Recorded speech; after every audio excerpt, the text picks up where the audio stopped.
আপনি যদি ২৪-এর গণ অভ্যুত্থানটা একটু লক্ষ্য করে দেখেন, তাহলে এই অভ্যুত্থানটা শুধুমাত্র আমাদের কোনো রাজনৈতিক চিন্তা চেতনা আদর্শ ভোটাধিকার হরণের উপর ভিত্তি করেই কিন্তু অভ্যুত্থান হয় নাই।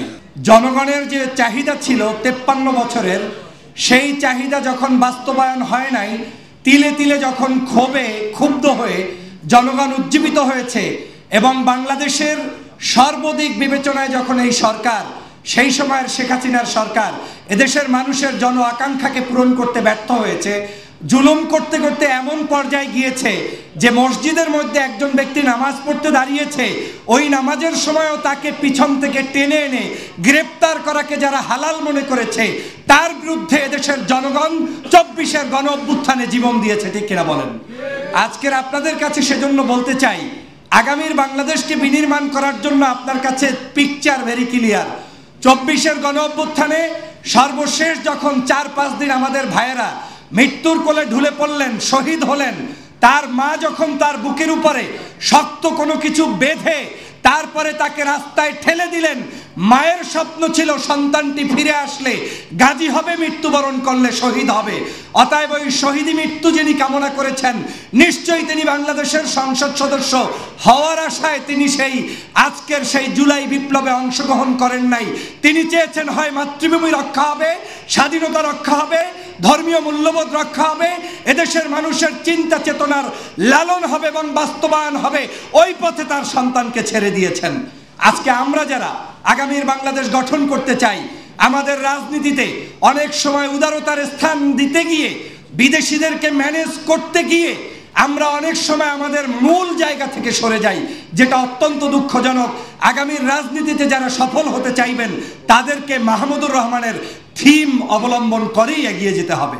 আমি দেখেছি একজন নির্লিপ্ত যে ব্যক্তি পিএইচডি ডিগ্রি অর্জন করার পরেও আজকের বাংলাদেশে আসার পরে সরকারের কোনো স্থানে কিংবা জাতীয় কোনো পদ পদবিতে নিজেকে স্থান করে নেওয়ার জন্য কোনো লবিং কিংবা গ্রুপিং না করে, বরং প্রথম তিনি বাংলাদেশে এসে সংবাদ সম্মেলনের মাধ্যমে বলে দিয়েছেন যে আমি আর কিছু চাই না, জীবনের শেষ প্রান্ত পর্যন্ত আমি সংবাদপত্রের মধ্যে থেকে দেশের জন্য, মানুষের জন্য লড়াই করে যেতে চাই এবং সত্য সংবাদ জাতির কাছে প্রকাশ করতে চাই।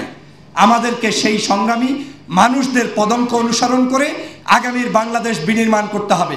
আমার একটা জিনিস মনে হয়েছে, ২৪-এর পরবর্তী সময়ে আমরা এই বিপ্লবের পরবর্তীতে বাংলাদেশে যে কোনোভাবেই হোক না কেন, আমরা বিভিন্ন গোয়েন্দা সংস্থার খপ্পরে পড়ে গিয়েছি। দেশি বিদেশি বিভিন্ন সংস্থা আপনাকে একরকম রাজনীতি বুঝায়, আমাকে আর এক রকম রাজনীতি বুঝায়। বুঝাইতে গিয়ে আপনার থিম থেকে, লক্ষ্যবস্তু থেকে আপনি বিচ্যুত হয়ে যাচ্ছেন।